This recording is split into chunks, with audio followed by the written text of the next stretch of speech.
Hello friends, आप सभी का आपके अपने यूट्यूब चैनल ज्ञान का अड्डा बाय ऋषि रंजन पे स्वागत है। और आज की इस वीडियो का टॉपिक है बिहार एसएससी सीजीएल का विगत वर्षों में पूछे गए सवालों का डिस्कशन, जो हमारे रुक्मणी प्रकाशन बुक में पब्लिश किया हुआ है। तो आज हम जो क्वेश्चन कराने वाले हैं वो 18 दिसंबर 2011 का पूछा हुआ सवाल है। तो चलिए वीडियो को शुरू करते हैं। दोस्तों, शुरू करने से पहले आप सभी से एक रिक्वेस्ट है। अगर आप हमारे चैनल पर नए हैं और विजिट किए हैं तो वीडियो को अंत तक जरूर देखिए, और वीडियो इंफॉर्मेटिव लगे तो लाइक और शेयर करना ना भूलें, और जाते जाते हमारे चैनल को सब्सक्राइब भी कर दें और बेल आइकन को प्रेस कर दें। तो चलिए इसी के साथ शुरुआत करते हैं। पहला सवाल, और ये रहा आपके स्क्रीन पर। तो हमारा पहला सवाल है, केंद्रीय जल एवं विद्युत शोध केंद्र कहाँ स्थित है? ऑप्शन है खड़गवासला, सिलेरू, जामनगर और श्रीशैलम। इसका राइट आंसर होगा खड़गवासला में। खड़गवासला कहाँ पड़ता है? तो हमारा खड़गवासला पड़ता है महाराष्ट्र में। महाराष्ट्र के माथू नदी के ऊपर, माथू नदी के ऊपर एक बांध है खड़गवासला, और यहीं पे ये केंद्रीय जल एवं विद्युत शोध केंद्र स्थित है। चलिए इसके इर्द गिर्द जितने भी फैक्ट बनते हैं उसके बारे में भी पढ़ लेते हैं। जैसा कि रुक्मणी के बुक के एंड में जो सोल्यूशन दिया हुआ है वही एज इट इज सोल्यूशन है, और उसको हम लोग यहाँ पे याद करने वाले हैं। दोस्तों यकीन मानिए, वीडियो के अंत तक आपको वो सारे सॉल्यूशन याद हो जाएंगे जो रुक्मणी के बुक के एंड में डिस्कशन में दिया हुआ रहता है। कोई भी सेट लगाते हैं तो उसका डिस्कशन जरूर करते हैं, और नहीं करते हैं तो वो हम लोग का कोई फायदा नहीं रहता है सेट लगाने का। दोस्तों तो यहाँ पे हम वही काम करने वाले हैं। आप सेट लगा के आइए, यहाँ पे हम आपको उसका डिस्कशन करा देंगे और याद भी हो जाएगा आपका। तो चलिए पहले क्वेश्चन का डिस्कशन देखते हैं। केंद्रीय जल एवं विद्युत शोध केंद्र खड़गवासला में स्थित है, जो कहाँ पड़ता है? महाराष्ट्र में माथू नदी के ऊपर। खड़गवासला में हमारा नेशनल डिफेंस एकेडमी, राष्ट्रीय सुरक्षा अकादमी है, वहां उसका मुख्यालय भी खड़गवासला में भी है, खड़गवासला में ही है। और भारत की दूसरी जल विद्युत परियोजना कर्नाटक के शिव समुद्रम में है।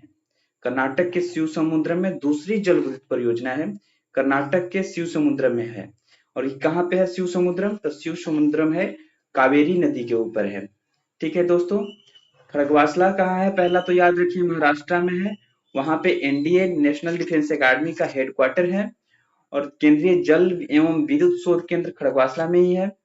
भारत की दूसरी जल विद्युत परियोजना कहाँ पे है? कर्नाटक के शिव समुद्र में है, जो कावेरी नदी पे है। और कोयना जल विद्युत परियोजना भारत जो है, भारत में सबसे बड़ा पूर्ण पनबिजली परियोजना है। पूर्ण पनबिजली विद्युत परियोजना कहाँ पे है? कोयना जल विद्युत परियोजना है। भारत का ये तो रहा भारत का सबसे बड़ा पूर्ण पनबिजली। और भारत में प्रथम जल विद्युत परियोजना कहाँ पे है? तो भारत में प्रथम जल विद्युत परियोजना जो है वो दार्जिलिंग के सिद्रापोंग में है। कहाँ है? दार्जिलिंग के सिद्रापोंग में है। और भारत का प्रथम बहुउद्देशीय नदी घाटी परियोजना कहाँ पे स्थित है? भारत का प्रथम बहुउद्देशीय नदी घाटी परियोजना जो है वो दामोदर घाटी है। दामोदर घाटी निगम है। भारत का प्रथम बहुउद्देशीय नदी परियोजना कहाँ पे है? दामोदर घाटी है। एनएचपीसी मतलब नेशनल हाइड्रो पावर कॉर्पोरेशन और नेशनल थर्मल पावर कॉर्पोरेशन, इन दोनों की स्थापना 1975 में हुई है। इन दोनों की स्थापना कब हुई है दोस्तों? 1975 में। तो इससे हम लोग क्या सीखे कि भारत का प्रथम जल विद्युत परियोजना जो है वो दार्जिलिंग के सिद्रापोंग में है।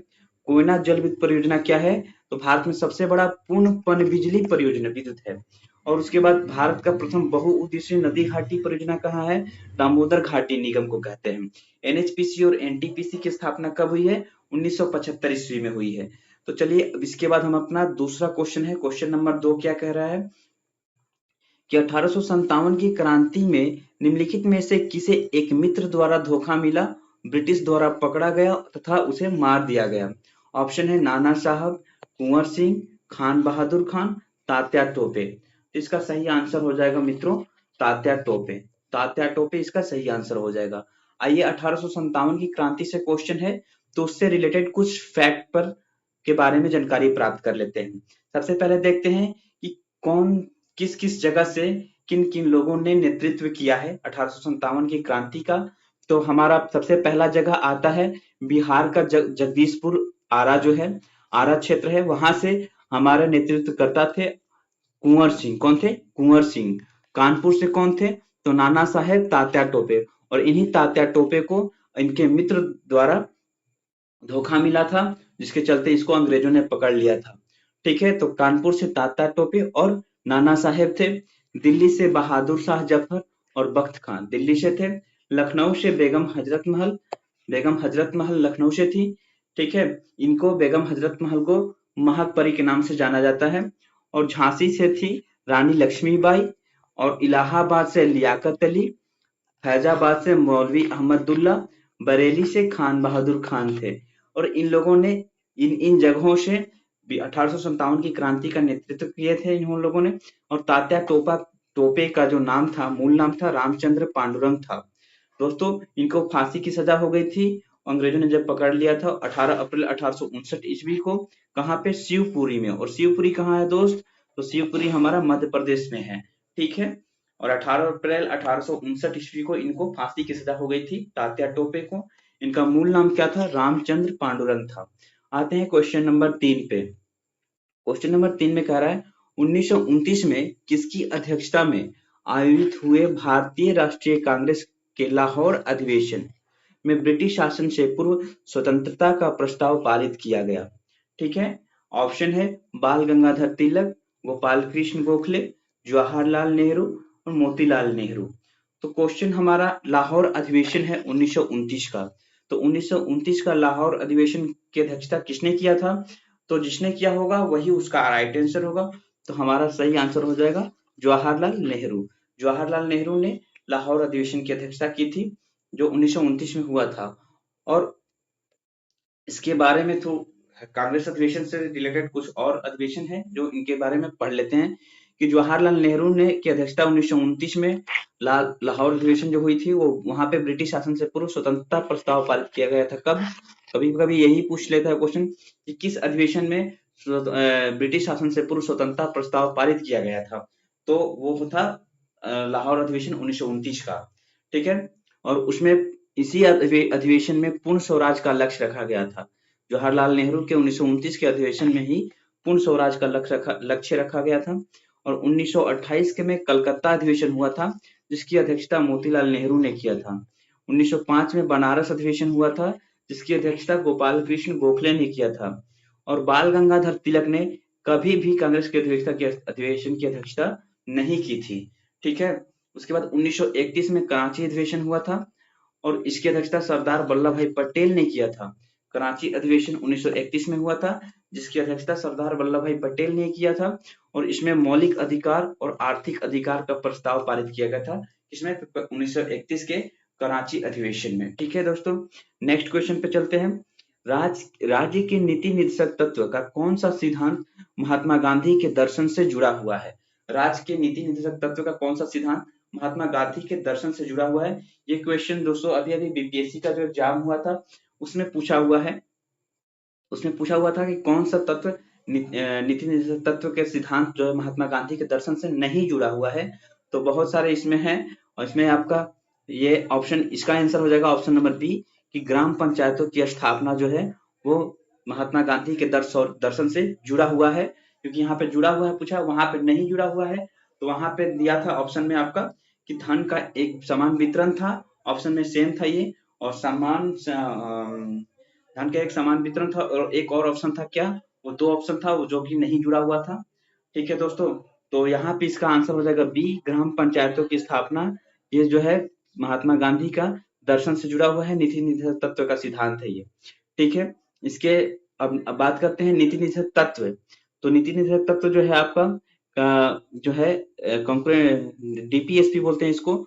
और ये है भाग 4 में है, अनुच्छेद 36 से 51 तक है। और इसमें आर्टिकल, कुछ इंपॉर्टेंट आर्टिकल है जो बार बार एग्जाम में रिपीट होते हैं, उनके बारे में पढ़ लेते हैं। कि धन का समान वितरण का वर्णन किया गया है आर्टिकल 39 के सी में। ग्राम पंचायत के गठन का वर्णन किया गया आर्टिकल 40 में। प्रसूति सहायता का वर्णन है आर्टिकल 42 में, कृषि और पशुपालन का वर्णन है आर्टिकल 48 में, स्मारक स्थानों और वस्तुओं का संरक्षण आर्टिकल 49 में, कार्यपालिका को न्यायपालिका से अलग किया गया आर्टिकल 50 में। एक बार फिर से देख लेते हैं, धन का समान वितरण आर्टिकल 39 का सी में, ग्राम पंचायतों का गठन आर्टिकल 40 में, प्रसूति सहायता आर्टिकल 42 में, कृषि एवं पशुपालन आर्टिकल 48 में, स्मारक स्थानों वस्तुओं का संरक्षण आर्टिकल 49 में, कार्यपालिका को न्यायपालिका से अलग किया गया आर्टिकल 50 में।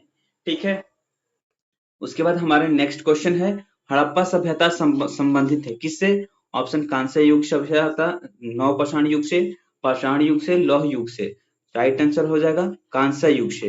हड़प्पा सभ्यता हमारा कांस्य युग से सभ्यता से संबंधित है। हड़प्पा सभ्यता कांस्य युग से संबंधित है। इसकी खोज 1921 में दयाराम साहनी के द्वारा किया गया था।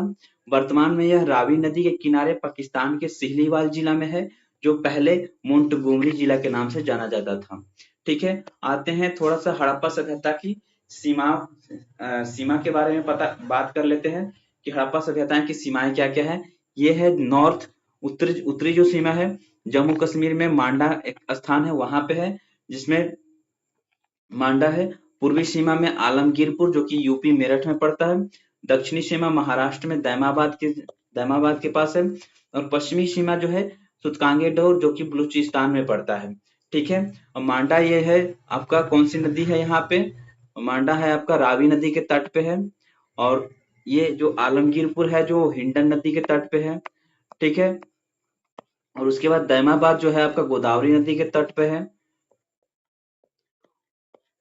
और ये पश्चिमी सुतकांगेडोर जो है वो दासक नदी के तट पे है। ठीक है, तो कभी कभी यह भी पूछ लेता है कि कौन सी पश्चिमी सीमा या पूर्वी सीमा का जो जगह है वो कौन सी किस नदी के तट पे है। ठीक है, तो याद रखना कि आलमगीरपुर हिंडम नदी जो कि पूर्वी सीमा है, मांडा जो है जम्मू कश्मीर के निकट रावी नदी के तट पे है, दैमाबाद गोदावरी नदी के तट पे है, सुतकांगेडोर जो है दासक नदी के तट पे है। ठीक है दोस्तों, हमारा नेक्स्ट क्वेश्चन है क्वेश्चन नंबर 6। बात करते हैं भारत तथा चीन के बीच का सीमा बनाने वाली रेखा कौन सी है? ऑप्शन है रेड क्लिफ रेखा, मैकमोहन रेखा, डूरन रेखा, स्ट्रेटफोर्ड रेखा। राइट आंसर हो जाएगा मैकमोहन रेखा। मैकमोहन रेखा भारत और चीन के बीच में सीमा बनाने वाली रेखा है। आइए कौन सी रेखा किस देशों के बीच में सीमा बनाती है उसके ऊपर हम लोग चर्चा कर लेते हैं। सबसे पहला है Radcliffe line. Radcliffe रेखा जो है भारत और पाकिस्तान के बीच में है। इसका स्थापना 1947 में हुआ था, जब देश विभाजन हुआ था उस समय एक लाइन रेखा खींची गई थी। इस रेखा के उस पर भारत और रेड क्लिफ लाइन जो है रेखा थी उसके उस पर हमारा पाकिस्तान रहा। ठीक है, दूसरी लाइन है मैकमोहन रेखा, भारत और चीन के बीच में है, जो कि 1914 में इसका स्थापना हुआ था। मैकमोहन रेखा भारत और चीन के बीच में है। रेड क्लिफ रेखा भारत और पाकिस्तान के बीच में है 1947 में। और मैकमोहन रेखा 1914 में हुआ स्थापना भारत और चीन के बीच में। ड्यूरंड रेखा जो है पाकिस्तान और अफगानिस्तान, ठीक है, दोनों ही देशों के बीच में है ड्यूरंड रेखा पाकिस्तान और अफगानिस्तान के बीच में है। 17वीं समांतर रेखा जो है आपका उत्तरी वियतनाम और दक्षिणी वियतनाम के बीच में है। 17वीं समानांतर रेखा उत्तरी वियतनाम और दक्षिणी वियतनाम के बीच में है। 49वीं समानांतर रेखा यूएसए कनाडा के बीच में है। 49वीं समानांतर रेखा किसके बीच में है? यूएसए कनाडा के बीच में है। हिंडनबर्ग रेखा और ओडरनीसे रेखा जर्मनी और पोलैंड के बीच में है। हिंडनबर्ग रेखा और ओडरनीसे रेखा जो है जर्मनी और पोलैंड के बीच में है।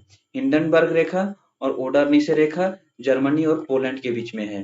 ठीक है, मैगिनोट रेखा जर्मनी फ्रांस के बीच में है। मैगिनोट रेखा जर्मनी फ्रांस के बीच में है। हिंडनबर्ग रेखा ओडरनीसे रेखा जर्मनी पोलैंड के बीच में है। मैगिनोट रेखा Germany France Maginot Germany France. ठीक है, Hindenburg Oder Neisse Germany Poland Hindenburg Oder Neisse. Maginot Germany France 49वीं समानांतर रेखा, चूंकि ये बड़ा है 49वीं समानांतर रेखा 49, ये 17वीं है, तो 17वीं में ये डिजिट छोटा है, तो उत्तरी वियतनाम दक्षिणी वियतनाम 49 जो है बड़ा है। ठीक है, तो उसे 49 और उसे यूएसए और कनाडा 49वीं समानांतर रेखा यूएसए कनाडा बड़ा है, 17वीं समांतर रेखा उत्तरी वियतनाम दक्षिणी वियतनाम, ठीक है। और 49 तो यूएसए कनाडा, यहाँ से एसोसिएट कर लीजिएगा याद करने के लिए। हमारा नेक्स्ट क्वेश्चन है नीचे दिए गए प्रमुख घटनाओं का सही क्रम तिथि क्रम क्या है। यहाँ पे दिया है घटना SLV3 लॉन्च किया गया कब, बांग्लादेश का कब बनाया गया, सिक्किम भारत का 22वां राज्य कब बना, पोखरण 1 परीक्षण कब हुआ, और इनका जो है आपका बोल रहा है क्या कि बढ़ते क्रम में इनको सजाना है, तो कौन इसका क्रम क्या होगा, सही उत्तर का चुनाव करना है इनको, ठीक है। तो सबसे पहले इसका देख लेते हैं कि इसका मतलब सही क्रम क्या होगा। तो सबसे पहले बात करते हैं हम लोग बांग्लादेश का बनना। बांग्लादेश अधिनियम आया था 1971 में, आप सभी जानते हैं। और बांग्लादेश बना कब था, 1972 में। बांग्लादेश 1971-72 में बना था। उसके बाद क्या हुआ कि आपका पोखरण परीक्षण कब हुआ था, पोखरण परीक्षण कब हुआ था दोस्तों, तो पोखरण परीक्षण हुआ था 1975 में शायद, एक सेकंड देख लेते हैं। पोखरण परीक्षण हुआ था 1974 में, 1974 में हुआ था पोखरण परीक्षण, 1974 में हुआ था। और सिक्किम का 22वां राज्य बना कब था, 1975 में सिक्किम का 22वां राज्य बना था।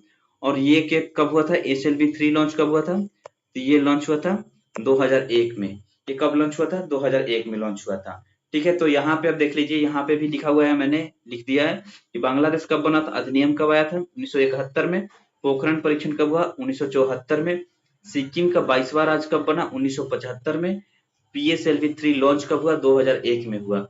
तो ये 2, 4, 3 और 1 ऑप्शन का क्या हुआ, 2, 4, 3, 1 ऑप्शन जो हमारा है कोट जो है ये हमारा सही आंसर है 2, 4, 3, 1, ठीक है।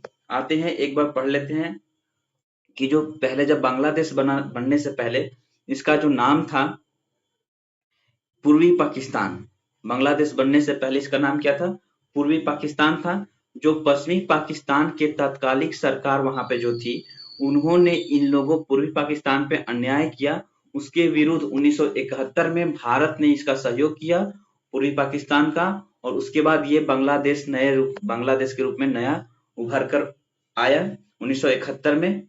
और बांग्लादेश अपना स्वतंत्रता दिवस 26 मार्च को मनाता है, ठीक है। पोखरण 1 जब परीक्षण हुआ था वो 18 मई 1974 को राजस्थान के पोखरण में हुआ था। पोखरण 1 परीक्षण कब हुआ, 1974 में हुआ था, 18 मई को राजस्थान के पोखरण नामक स्थान पे हुआ था।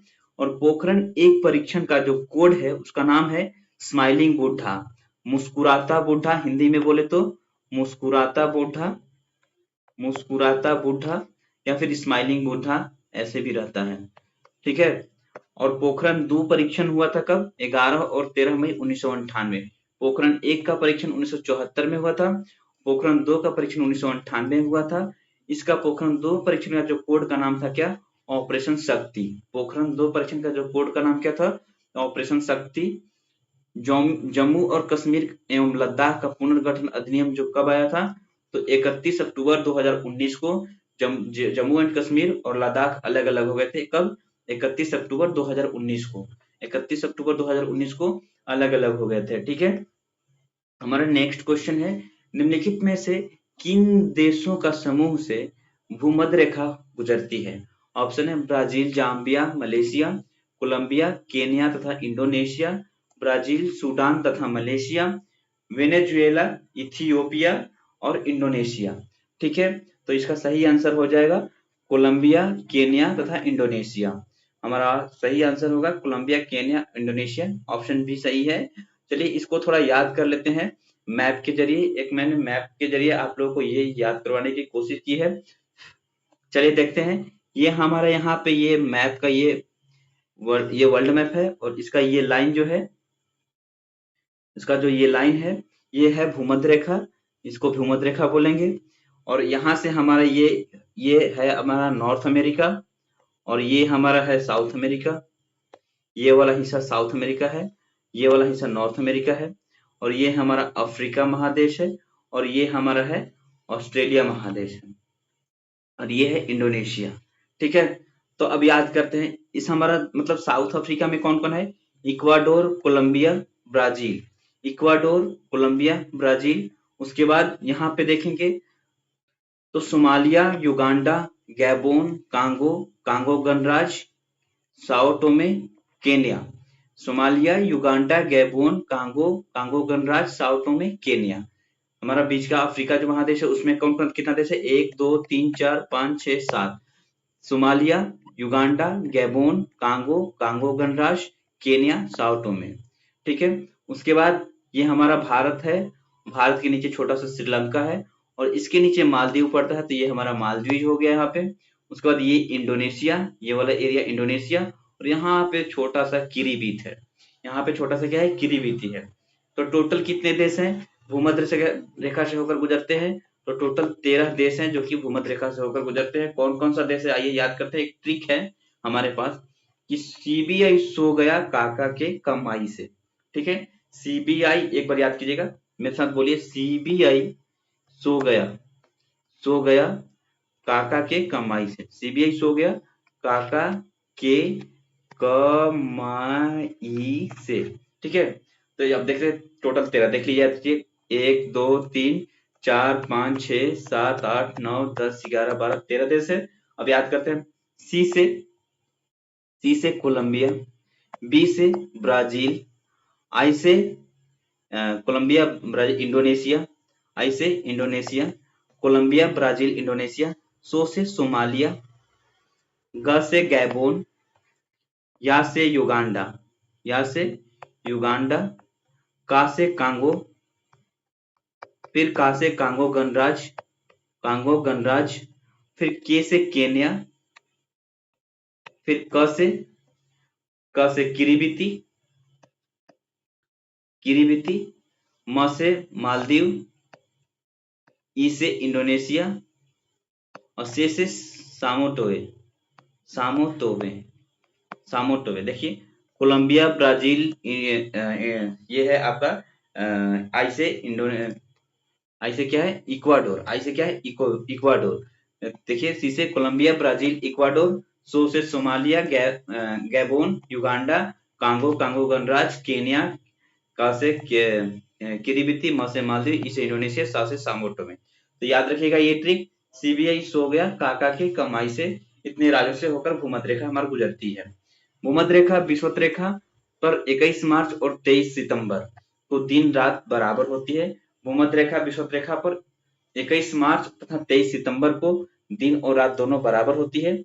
भूमध्य रेखा को 2 बार काटने वाली जो नदी है उसका नाम क्या है? कांगो नदी है, जो कि अफ्रीका महादेश में पड़ता है। भूमध्य रेखा को 2 बार काटने वाली जो नदी है उस नदी का नाम क्या है? कांगो नदी, जो कि अफ्रीका महादेश में पड़ता है। हमारा नेक्स्ट क्वेश्चन है कि चीनी यात्री वेनसांग भारत का भ्रमण किया कब, किसके शासन काल में? ऑप्शन है अशोक के शासन काल में, चंद्रगुप्त मौर्य के शासन काल में, हर्षवर्धन के शासन काल में, चंद्रगुप्त द्वितीय के शासन काल में। तो हमारा राइट आंसर क्या रहा है कि हर्षवर्धन के शासन काल में। चीनी यात्री वेनसांग हर्षवर्धन के शासन काल में भारत आया था। चलिए इसके बारे में थोड़ा सा जानकारी ले लेते हैं। चीनी यात्री वेनसांग जो था वो हर्षवर्धन के शासनकाल में 629 ईस्वी में भारत यात्रा पर आया था और इसने नालंदा विश्वविद्यालय में बौद्ध धर्म की शिक्षा ग्रहण की। और वेनसांग की जो यात्रा वृत्तांत एक पुस्तक थी उसका नाम क्या था? सी यू की। वेनसांग की एक यात्रा वृत्तांत पुस्तक थी सी यू की, उसमें यात्रा का वर्णन किया गया है।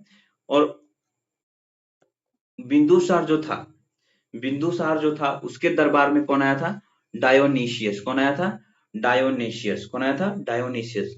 चंद्रगुप्त मौर्य के दरबार में कौन आया था? चंद्रगुप्त मौर्य के दरबार में आया था मेगास्थनीज। और चंद्रगुप्त प्रथम के दरबार में कौन आया था? फाइयान आया था। कौन आया था? फाइयान। चंद्रगुप्त प्रथम के दरबार में कौन आया था? फाइयान। चंद्रगुप्त मौर्य के दरबार में कौन आया था? मेगास्थनीज। चंद्रगुप्त मौर्य के दरबार में मेगास्थनीज आया था, चंद्रगुप्त प्रथम के दरबार में फाइयान आया था, बिंदुसार के दरबार में आया था डायोनीशियस। ठीक है, ठीक है, याद है, इतना बातें याद हो जाएंगी। उसके बाद आते हैं क्वेश्चन नंबर 10 पे। संपूर्ण क्रांति का आह्वान किया गया था किसके द्वारा? ऑप्शन है यहाँ पे महात्मा गांधी के द्वारा, भगत सिंह के द्वारा, डॉक्टर भीमराव अंबेडकर के द्वारा, ऑप्शन डी जयप्रकाश नारायण के द्वारा। हमारा राइट आंसर है जयप्रकाश नारायण के द्वारा। संपूर्ण क्रांति का आह्वान किया गया था किसके द्वारा? जयप्रकाश नारायण के द्वारा। आइए पढ़ लेते हैं हमारे जयप्रकाश नारायण से रिलेटेड जो भी जानकारी प्राप्त होती है।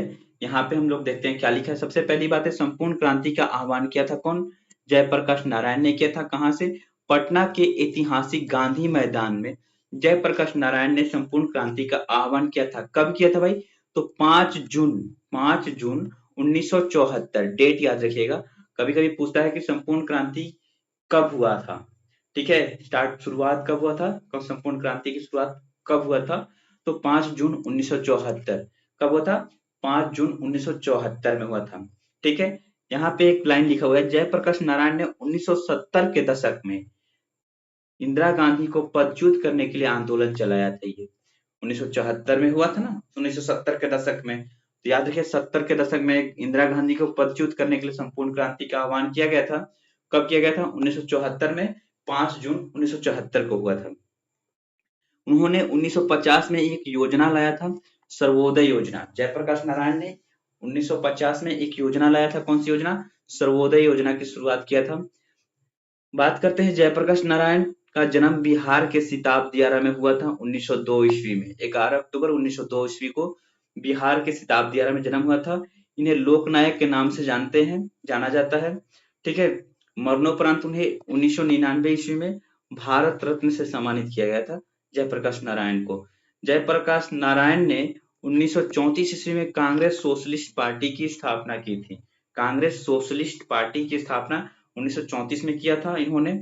1943 में इन्होंने राम मनोहर लोहिया, फुलेती प्रसाद वर्मा, सूरज नारायण सिंह और योगेंद्र शुक्ला के साथ मिलकर नेपाल के राजविलास वन में आजाद दास्ता का गठन किया था।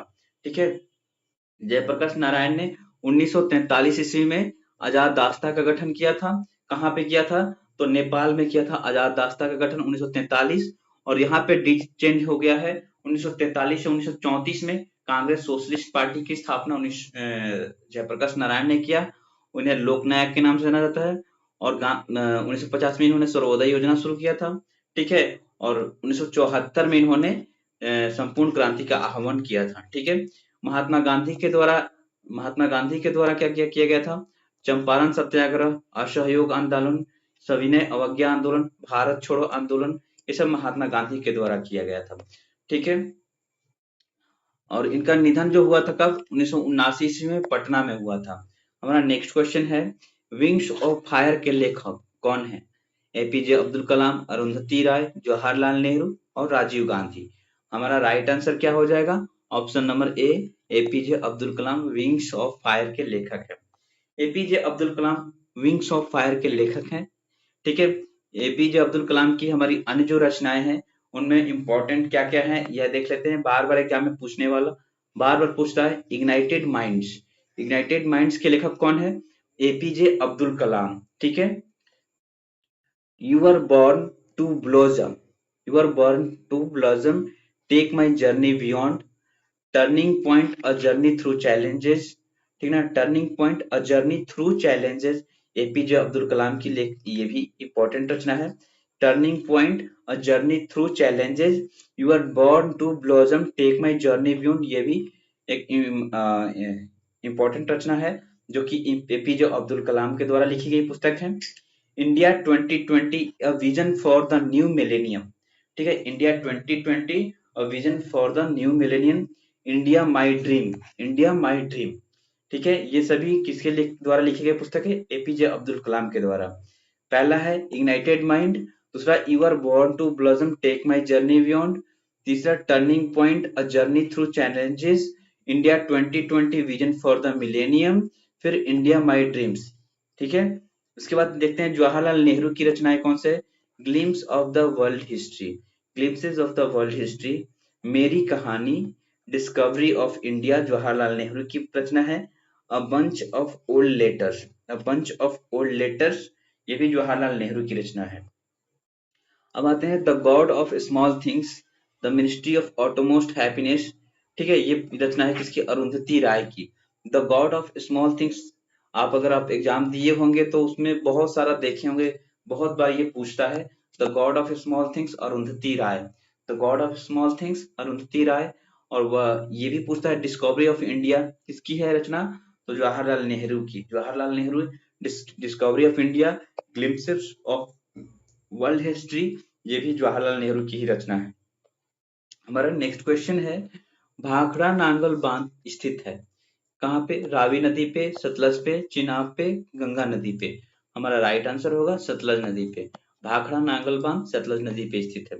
आइए देख लेते हैं कुछ नदी है। सतलज नदी पे जो भाखड़ा नांगल बांध है वो सतलज नदी पे तो है ही साथ यह भारत का पहला बांध परियोजना है। भारत का पहला बांध परियोजना कौन है? भाखड़ा नांगल बांध परियोजना है, बांध है जो कि सतलज नदी पे स्थित है। आइए कुछ याद करते हैं, कुछ नदी है, किस किस नदी पे कौन सा बांध या कौन सी परियोजनाएं हैं।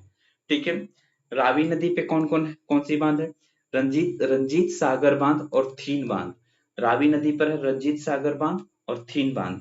चिनाब नदी पे क्या है? दुलहस्ती परियोजना, सलाला परियोजना, बगलीहार परियोजना। दुलहस्ती, सलाला, बगलीहार, ये चिनाब नदी पे है। दुलहस्ती, सलाला, बगलीहार चिनाब नदी पे स्थित है। एक बार फिर से, दुलहस्ती, सलाला, बगलीहार चिनाब नदी पर स्थित है। फरक्का परियोजना गंगा नदी, फरक्का एक्सप्रेस वैसे ट्रेन भी चलती है बिहार में। फरक्का परियोजना गंगा नदी है। बेतवा नदी पे कौन? माता टीला, रानी लक्ष्मीबाई, बेतवा नदी। ठीक है, माता टीला, रानी लक्ष्मीबाई, बेतवा नदी। माता टीला, रानी लक्ष्मीबाई, बेतवा नदी।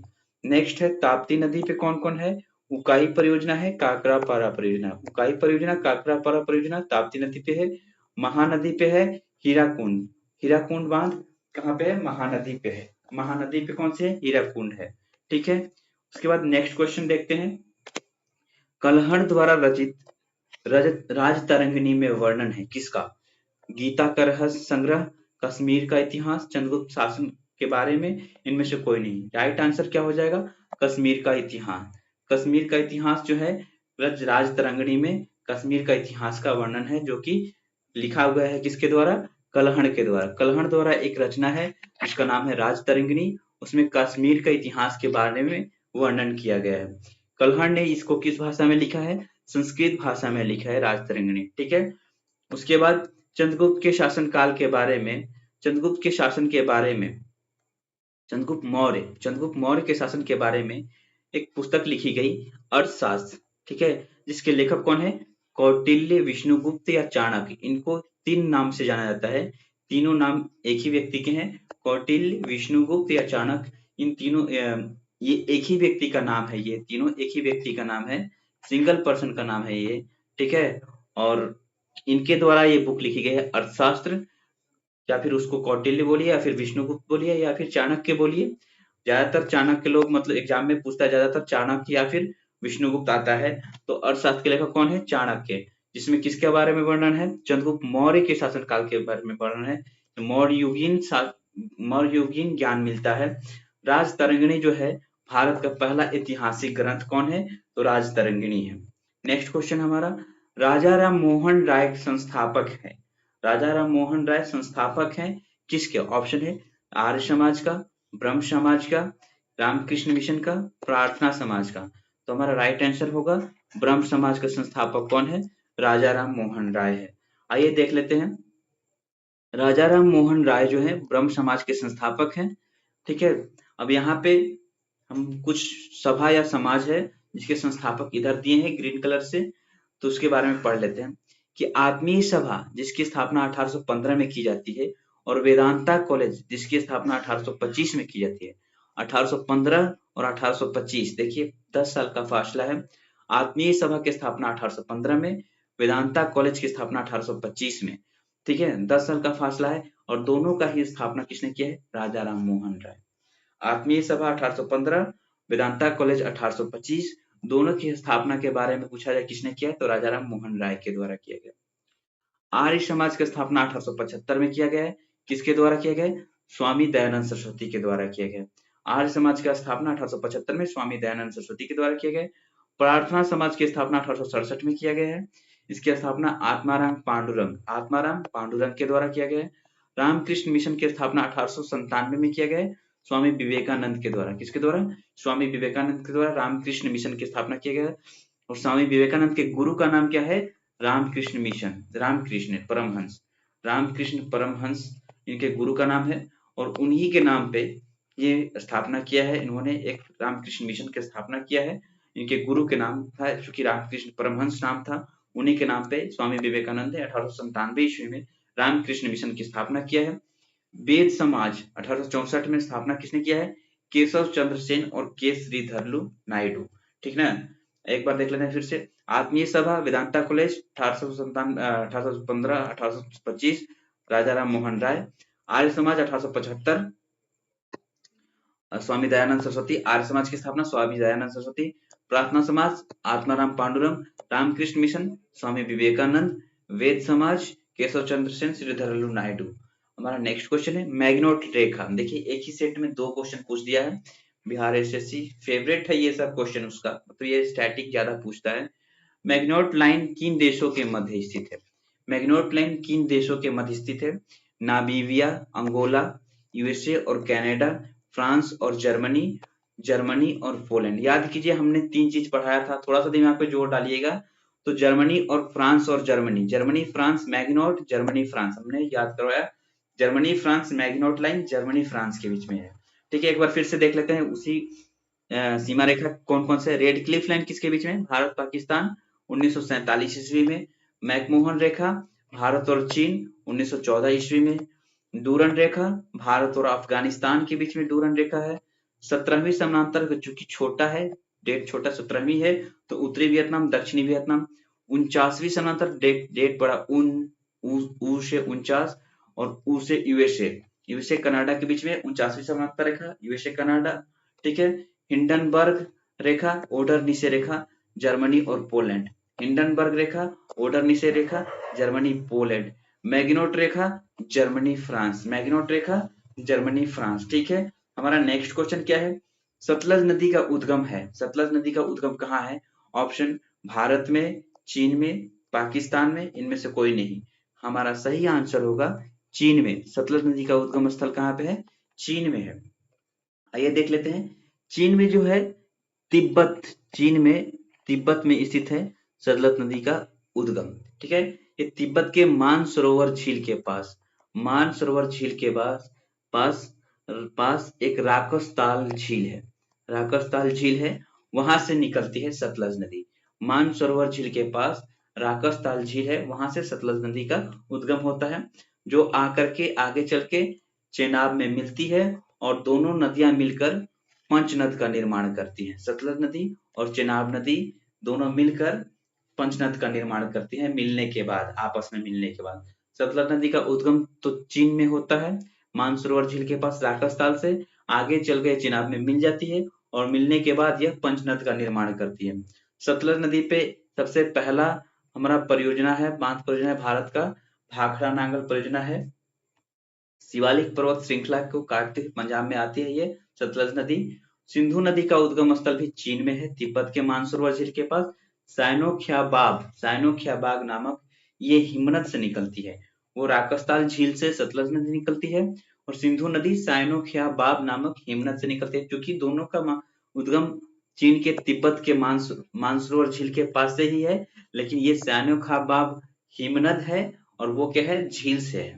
कौन सा झील? राकसताल झील। गंगा का उद्गम कहाँ से होता है? गंगोत्री से। यमुना का उद्गम कहाँ से होता है? यमुनेत्री से। और गंडक का उद्गम कहाँ पे होता है? नेपाल में होता है, नेपाल में है गंडक का उद्गम होता है। कहाँ पे? नेपाल में होता है। ठीक है, नेक्स्ट हमारा क्वेश्चन है 17 नंबर क्वेश्चन है। भारतीय संविधान सभा ने भारतीय राष्ट्रीय ध्वज को की रूपरेखा को अंगीकार किया कब? ऑप्शन ए 23 अगस्त 1947, बी 13 सितंबर 1947, सी 15 अगस्त 1947, डी 22 जुलाई 1947। भारतीय संविधान सभा ने भारतीय राष्ट्रीय ध्वज को अंगीकार किया कब? तो हमारा राइट आंसर क्या हो जाएगा? 22 जुलाई 1947 ईस्वी को। ठीक है, आइए इसके बारे में थोड़ा सा फैक्ट जो है जो जान लेते हैं कि संविधान सभा जो है भारतीय राष्ट्रीय ध्वज की रूपरेखा को अंगीकार किया कब? तो 22 जुलाई 1947 को। हमारा जो संविधान सभा जो है उन्होंने स्वीकार किया था 22 जुलाई 1947 ईस्वी को। ठीक है, भारतीय स्वतंत्र भारत में राष्ट्रीय ध्वज पहली बार 14 अगस्त 1947 के मध्य रात्रि में लाल किले पर फहराया गया था 14 अगस्त को। ठीक है। राष्ट्रीय ध्वज में जो चक्र लगे हैं वो भारत का राष्ट्रीय चिन्ह है, जिसका नाम है अशोक स्तंभ। सारनाथ के स्तंभ से लिया गया है, उसका नाम क्या है? अशोक स्तंभ है। सॉरी, राष्ट्रीय जो चिन्ह है उसको बोलते हैं क्या? वही अशोक सारनाथ के स्तंभ से लिया गया है। भारतीय राष्ट्रीय ध्वज में जो चक्र है वो राष्ट्रीय ध्वज राष्ट्रीय चिन्ह है जो सारनाथ के स्तंभ से लिया गया है, जिसमें 24 तिल्लियां हैं। भारत की राष्ट्रीय ध्वज तिरंगा को बेंगाली वेंकैया नायडू ने डिजाइन किया था। भारत का राष्ट्रीय ध्वज तिरंगा को बेंगाली वेंकैया नायडू के द्वारा डिजाइन किया गया था। ठीक है। हमारा नेक्स्ट क्वेश्चन है, भारतीय राष्ट्रगान पहली बार गाया गया कब? ऑप्शन है 1910 में, 1947 में, 1911 में, 1945 में।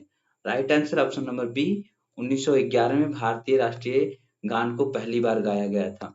1911 में भारतीय राष्ट्रीय गान को पहली बार गाया गया था। 27 दिसंबर 1911 को कलकत्ता अधिवेशन, कांग्रेस के कलकत्ता अधिवेशन में पहली बार भारत को गाया गया राष्ट्रगान को, जिसका नाम है जन गण मन। इस अधिवेशन की अध्यक्षता पंडित विशन नारायण धर ने किया। पंडित विशन नारायण धर कलकत्ता के 1911 के कलकत्ता अधिवेशन को की अध्यक्षता पंडित विशन नारायण धर ने किया था, जिसमें राष्ट्रीय गान जन गण मन को पहली बार गाया गया था। और भारत सरकार ने इसे 24 जनवरी 1950 को राष्ट्रगान के रूप में अपनाया था। भारत सरकार ने राष्ट्रगान के रूप में 24 जनवरी 1950 को अपनाया गया था। और राष्ट्र ध्वज को संविधान सभा के द्वारा कब अपनाया गया था? तो 22 जुलाई 1947 ईस्वी को। और इस गान की अवधि 52 सेकंड है। संक्षिप्त में इसे गाया जाए तो 20 सेकंड का समय लगना चाहिए। इसे रविन्द्रनाथ टैगोर ने तत्वबोधिनी में, तत्वबोधिनी अपनी इनकी एक रचना है तत्वबोधिनी, उसमें भारत भाग्य विधाता के नाम से प्रकाशित किया था। भारत का राष्ट्रीय गीत वंदे मातरम जो है 1896 में कांग्रेस के कलकत्ता अधिवेशन में गाया गया था। वंदे मातरम को 1896 के कांग्रेस के कलकत्ता अधिवेशन में गाया गया था। राष्ट्रीय गीत को वंदे मातरम के रचयिता बंकिम चंद्र चट्टोपाध्याय है, या फिर इन्हीं को बंकिम चंद्र चटर्जी कहते हैं। वंदे मातरम बंकिम चंद्र चट्टोपाध्याय के उपन्यास आनंद मठ से लिया गया है। ठीक है। नेक्स्ट क्वेश्चन हमारा है, भारत में श्वेत क्रांति के जनक माने जाते हैं कौन? Doctor Varghese Kurien, Shri S Rao, Shri S K. Bhardwaj, Shri Morarji Desai. Right option हमारा सही आंसर क्या हो जाएगा? डॉक्टर वर्गीज कुरियन। ठीक है। आइए पढ़ते हैं। डॉक्टर वर्गीज कुरियन भारत में श्वेत क्रांति के जनक माने जाते हैं। श्वेत क्रांति के जनक कौन है? डॉक्टर वर्गीज कुरियन है। इनके जन्म दिवस 26 नवंबर को राष्ट्रीय दुग्ध दिवस के रूप में मनाया जाता है। 26 नवंबर को इन्होंने श्वेत क्रांति दूध उत्पादन में सर्वोच्च तरक्की करवाया था। इन्हें मिल्क मैन ऑफ इंडिया के नाम से जाना जाता है, डॉक्टर वर्गीज कुरियन को। ठीक है। इनकी मृत्यु होती है सितंबर 2012 में। श्वेत क्रांति का प्रारंभिक वर्ष 1970 में हुआ था। श्वेत क्रांति का प्रारंभ वर्ष कब हुआ था? 1970 में। श्वेत क्रांति को एक अन्य नाम ऑपरेशन फ्लड के नाम से भी जाना जाता है। श्वेत क्रांति के कारण ही भारत में विश्व का सबसे बड़ा दूध उत्पादक देश बन गया। ठीक है। हमारा नेक्स्ट क्वेश्चन है, भारत का राष्ट्रीय फल क्या है? ऑप्शन है सेब, गन्ना, संतरा या फिर आम। तो राइट आंसर क्या हो जाएगा? आम। आम जो है भारत का राष्ट्रीय फल है।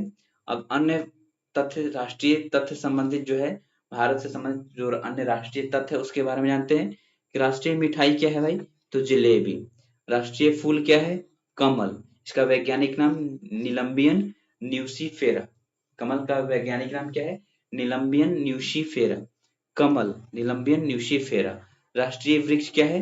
बरगद। राष्ट्रीय वृक्ष क्या है? बरगद। फाइकस वेनेग्लोसिस। फाइकस वेनेग्लोसिस इसका वैज्ञानिक नाम क्या है? फाइकस वेनेग्लोसिस। राष्ट्रीय पशु क्या है? बाघ। इसका क्या है वैज्ञानिक नाम? Panthera Tigris. पैंथेरा टाइग्रिस इसका वैज्ञानिक नाम है। राष्ट्रीय विरासत पशु क्या है? हाथी। राष्ट्रीय विरासत पशु क्या है? हाथी है। उसका वैज्ञानिक नाम है एल्फेस मैक्सिमस। एल्फेस मैक्सिमस इसका वैज्ञानिक नाम है। एल्फेस मैक्सिमस। एक बार फिर से देखते हैं। राष्ट्रीय मिठाई जलेबी, राष्ट्रीय फूल कमल, नीलम्बियन न्यूसीफेरा, राष्ट्रीय वृक्ष बरगद, फाइकस वेनेग्लोसिस, राष्ट्रीय पशु बाघ, पैंथेरा टाइग्रिस, राष्ट्रीय विरासत पशु हाथी, एल्फेस मैक्सिमस। ठीक है। ये रहा हमारा 20 क्वेश्चन का एक वीडियो है, वीडियो ज्यादा लंबा ना हो इसलिए हमने 20 क्वेश्चन तक ही रखा है। नेक्स्ट वाले लेक्चर में, अगले लेक्चर में हम अगले नेक्स्ट 20-20 क्वेश्चन का स्लॉट बना के वीडियो डालेंगे, ताकि आप लोग को वीडियो को याद करने में भी आसानी होगी। इतनी बातें आप लोग को समझ में आ गई होगी तो बुक से पढ़िए और इससे वीडियो देखते जाइए, आराम से याद होते जाएगा। बुक आपके पास खरीद लीजिएगा, रुक्मणी प्रकाशन का बुक है। और ये जो है आपका क्वेश्चन बैंक है, इसमें 14 सेट टोटल है। हम 14 सेट का डिस्कशन कर लेंगे और आगे जो भी इससे वॉल्यूम 1, वॉल्यूम 2, वॉल्यूम 3 आते जाएगा, सबका डिस्कशन हम इसी चैनल पे करेंगे। और एज इट इज बुक में जो जो लिखा है उसको हम लोग पढ़ते जाएंगे, याद करते जाएंगे। हमारे वीडियो के माध्यम से आप लोगों को पढ़ना और आसान हो जाएगा, याद करना आसान होगा। और याद रखिएगा दोस्तों, जिस चीज का तैयारी कर रहे हैं, जिस किसी भी एग्जाम का, उसका सेट लगाना और उसका डिस्कशन करना अत्यंत जरूरी है। ये एग्जाम में आपको रामबाण की तरह काम आएगा। जरूर इससे क्वेश्चन फंसते हैं और आपको पढ़ने का आइडिया मिलता है कौन सा क्वेश्चन कहाँ से आ रहा है। तो इस चीज को हम लोग कंटिन्यू रखेंगे एग्जाम होने तक। तब तक के लिए आप हमारे वीडियो को रोज देखिए और आपको पक्का, हम दावे के साथ कहते हैं कि हमारे चैनल में आप जुड़ जाइए तो आपको एग्जाम देने के बाद आपको इसका फायदा महसूस होगा।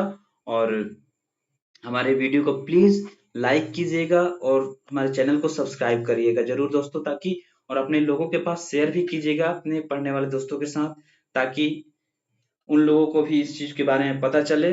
और हमारे चैनल का नाम है ज्ञान का अड्डा। ठीक है दोस्तों, धन्यवाद। मिलते हैं हम लोग अगले वीडियो में, तुरंत ही मिलेंगे। अगले वीडियो में अगले 20-25 क्वेश्चन के साथ मिलेंगे दोस्तों, और याद करवाते जाएंगे ऐसे ही आपको सारे क्वेश्चंस। तो तब तक के लिए इजाजत दे दीजिए। चल मिलते हैं अगले वीडियो में। नमस्कार, जय हिंद, जय भारत।